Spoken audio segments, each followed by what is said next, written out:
Hi guys, and welcome to my channel. My name's Estah. I'm so excited to be able to talk to you and to be able to share with you on how to cope with being single. Now, I know a lot of us sometimes want to shy away from the topic, but if you're here, it means there's definitely something going on and you're trying to fix it in your life, okay? I've spent a lot of my adult life being single, more so than being in a relationship. I have never been married. So, this is a lot of what I'm sharing is a lot of my own experiences that have got me through the last 40 plus years of my life. And also, I'm hoping to be able to share that with you. You know, God wants you whole and healthy.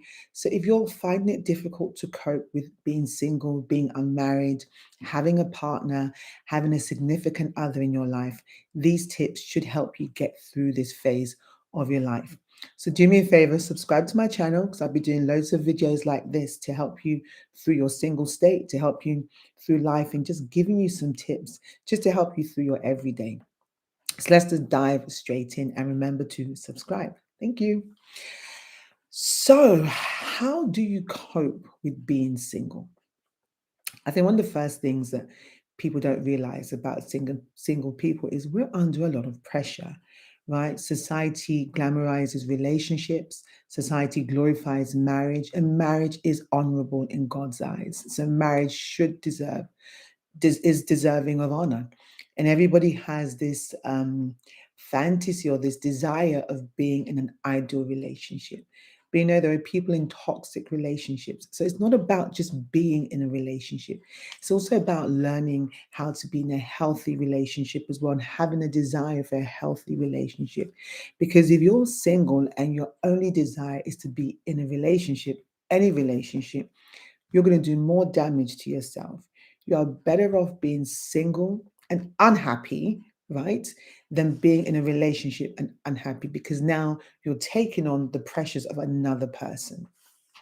Ideally, the goal is to be in a relationship that's fruitful, that's healthy, that's flourishing, that's happy. But don't, because of your singleness, rush into any kind of relationship. So that's the first thing I'm going to say.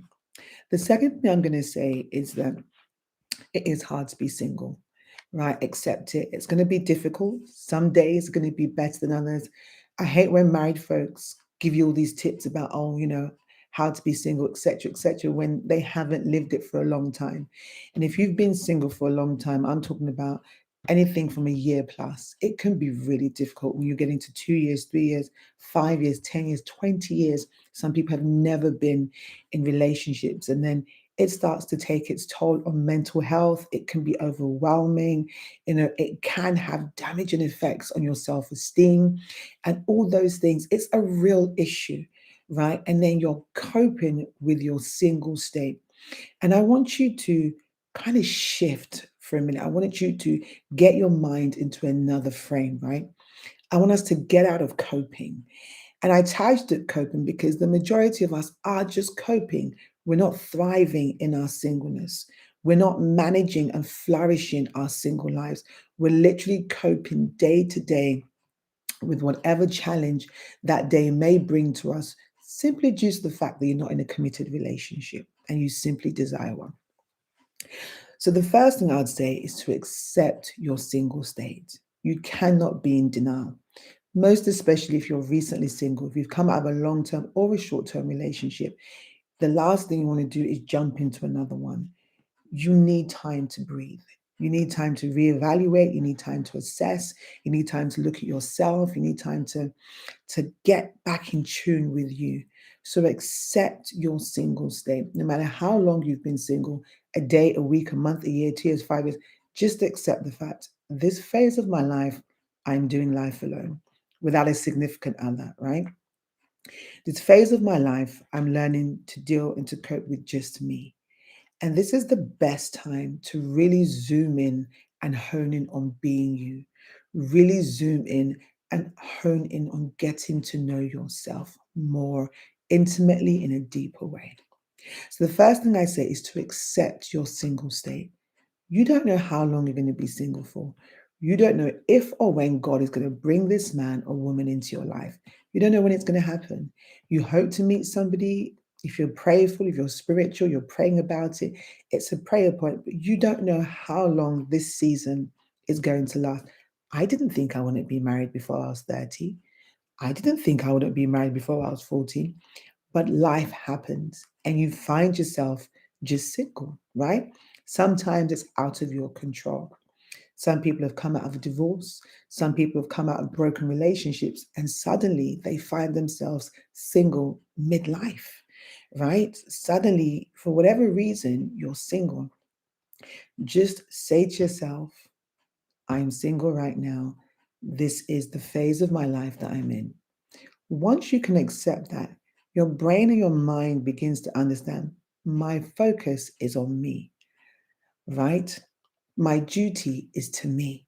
Because being in a relationship is about you giving the best of yourself to that other person.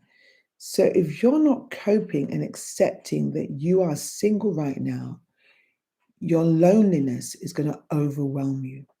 Loneliness overwhelms you when you just hate the idea of not having another person. You're in denial. So you become overly lonely and have a deep longing and desire for someone else because you haven't accepted that actually this is a phase, this is a season of my life. It doesn't matter how long it goes on for. So, the first thing is to accept and to plan what you're going to do with this season. Because the thing about seasons is they change, right? So, the first thing you need to do is accept that you are single. Number two, have a plan, purpose, and focus for your life. Once you've accepted that I'm in a single phase of my life, you now need to decide, okay, this is what I'm going to do while I'm single. This is what I'm going to do while I've got 100% of me, 100% of my time, 100% of my money, 100% of my focus, 100% of my body. This is what I'm going to do. Have a plan, purpose, and focus for the single season in your life. Right? So there's the first two things: accept, have a plan, purpose, and a focus. I am going to use my single time to do such and such. And from there, write a list of all the things you've always wanted to do. You can go on holiday by yourself. I take myself to the cinema, I go out to eat. And yes, I know those things can seem sad, but that does not stop you from having a relationship with yourself, right? Doing the things that you like, take yourself out to eat, eat in expensive restaurants. You can treat yourself, right? If you're making money, you're working for yourself, your life is about you right now. You can afford to be selfish. You're in a season of me, myself, and I. Own it, embrace it, maximize it. I'm going to say that one more time. Own it, embrace it, and maximize it. It's all about giving your single season an assignment, a purpose, and a focus. You can go back to school, get educated, you know, doing a degree or going back to school and learning new skill requires a lot of time and focus. Do degrees upon degrees, courses upon courses. Do everything you need to do to fill that time. Give the time purpose. Give the time meaning, right? So you're focusing on how you're going to spend this season of your life. You know, if you're a church goer, go to church, be a part of the community, serve. If you can sing, serve in the choir, be an usher, work with the children, give back, right? Give something of yourself back to other people. Spend time with your family, spend time with valued friends and loved ones. Give yourself the time that you need to to to to be a part of your community. Being single doesn't mean that you can't spend time with people, because the one of the things that people who are married and people in committed relationships, one of the issues they have is time is a factor. Their spouse is their number one priority. So now the demand on their time for other people, for extended family, for community is limited. They don't have the time and the resources to do the things that you can do. They can't just up and go on holiday. They have to plan, take permission. How does the other person feel about this? I'm going out with my girlfriends. I need to let him know that, oh, I'm out. This is what's happening. You have a duty to that other person because you're sharing your life and yourself and your resources with that person. So now, most people, when you're thinking, I want to be in a relationship, you know, the problem with loneliness is you're thinking, me, me, me. I want someone to love me. I want someone to treat me. I want someone to give back to me. What are you going to give to the other person? Because a lot of the time we don't focus on giving back. And that's my third point. Develop yourself. Develop yourself. Develop and prepare, I would say, right? Develop and prepare yourself for the relationship that you desire. Because as I said in the beginning, it's not just about being in a relationship with just anybody. Develop yourself for the person, the relationship, the ideal relationship that you desire, a relationship that's thriving, that's healthy for you. And a thriving, healthy relationship is not just about you receiving love, you receiving comfort, you having all your needs met. It's about you also having the ability to give back. Can you love someone else? Can you sacrifice for someone else? Can you meet their needs? Can you inconvenience yourself? Can you share your resources with that person? All these things, a relationship requires great commitment from you. It requires a lot from you. It's sacrifice. So loneliness only creeps in when we're feeling in a sense that, oh, something is missing from me. Someone is missing from me. People are lonely in relationships because if you don't have the right relationship, again, you can feel loneliness. So loneliness is not just a byproduct of being single. Loneliness can happen when there's a void in your heart and in your life as well, even if you are married. A lot of married people can tell you that they're lonely. They don't have conversations with their partners, they don't have deep connections. So being married can just be a thing. It's not really a thriving marriage. And I'm sure as a single person, you're not desiring, right, a relationship that's not healthy. So prepare yourself. Prepare, work on yourself, add value to yourself, right? Take care of your body, take care of your mind, take care of your soul, spend time with yourself, get to know your likes and dislikes, your tolerances, your boundaries, your values, right? The more you get to know who you are, the easier it will be to identify a suitable partner because you just know what you like and what you don't like. Not everybody's for you, and you are not for everyone. So if somebody rejects you, if somebody doesn't want to be in a relationship with you, it's not a bad thing because you don't want to commit yourself to a relationship that's going to be toxic. You want someone who wants what you want and who chooses you as much as you choose them. So use this single time to develop who you are, to educate yourself, to add value to yourself, take care of your body, get your eating right, get your life together, fix your attitude, fix your values, fix your potential. Work on yourself and make yourself more valuable and more attractive. And it's not just physical attraction, right? It's not just physical attraction. You can take care of yourself physically, get your hair done, get your nails done. Ladies, put some makeup on, go to the gym, take care of your health. You can do all of that. But if your attitude stinks, nobody's going to tolerate you for long, right? Your attitude comes out more than your physical appearance. You suddenly stop looking beautiful.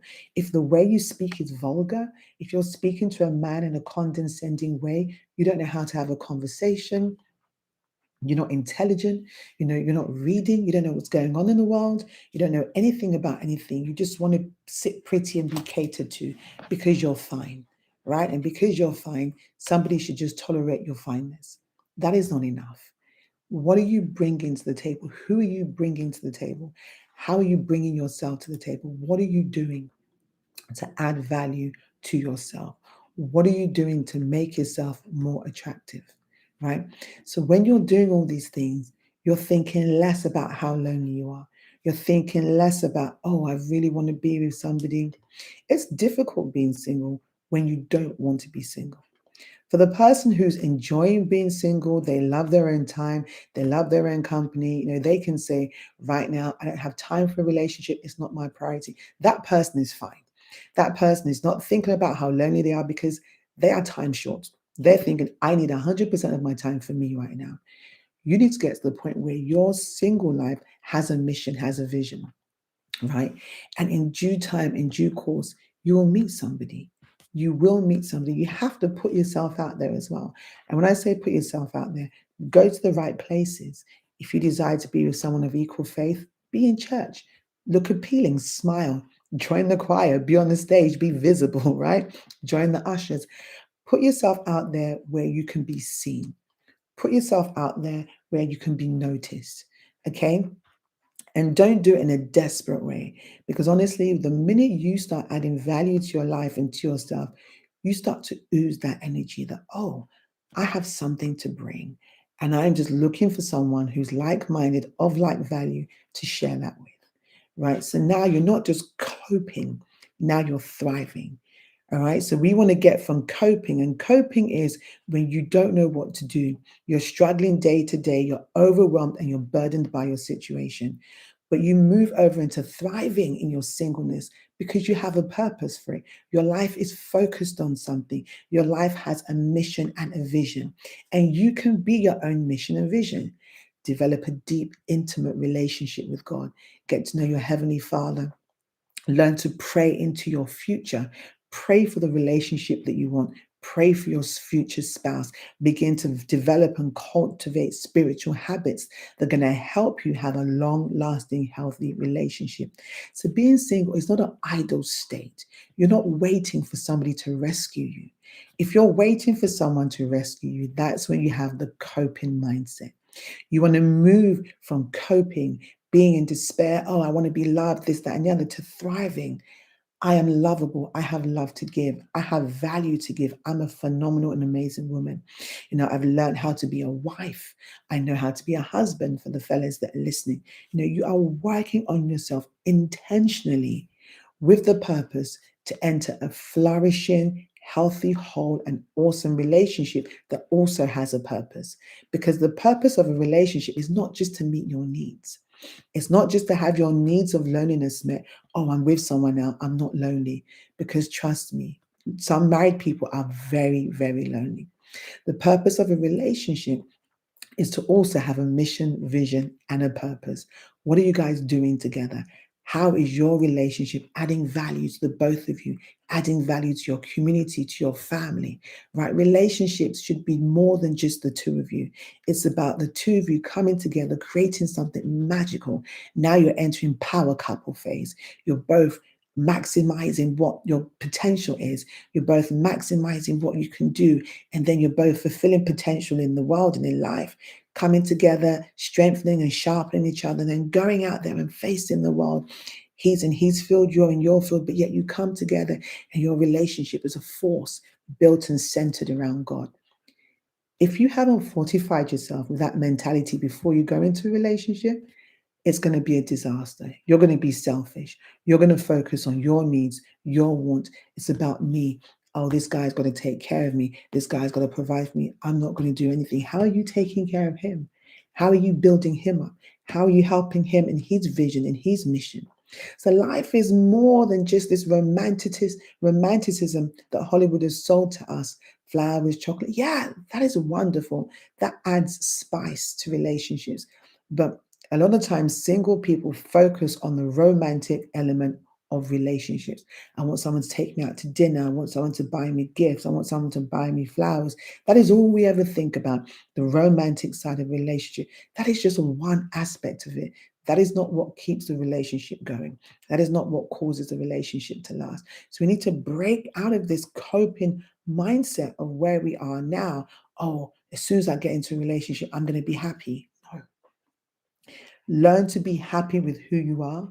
Learn to be happy with what you have. Learn to be happy with your life now. So when you do get into a relationship, you are adding to that person and that person's adding to you, right? It's not their responsibility to make you happy. Your happiness is not hinged on another person, right? Because marriage doesn't last forever. And you go through phases. And at some point, when one of the spouses go on, you're going to be single again. So you always need to learn to deal with your own consciousness, deal with your mind, deal with yourself, deal with your heart, deal with your habits, deal with your thoughts. You are always a whole person, even in a relationship. You never stop being a single individual, even when you're married. So my advice to you is to move from coping to thriving. You want to get to the point where you're flourishing as an individual, and then you can bring that to a relationship and begin to think about how you've spent time adding value to yourself. You know yourself so deeply, so intimately, your likes, your dislikes, your wants, your tolerances. You know who you are, what you like, what you don't like, what you can give. You're so in tune with who you are, and you're ready to be a person to somebody else. So I hope this has been a blessing to you. I hope you can take some notes and learn how to cope. And coping is from understanding that you might be needy right now, but you want to transition your singleness to thriving. That is how you cope with being single, is to move to a thriving single relationship with yourself. God bless you, and I'll see you again soon.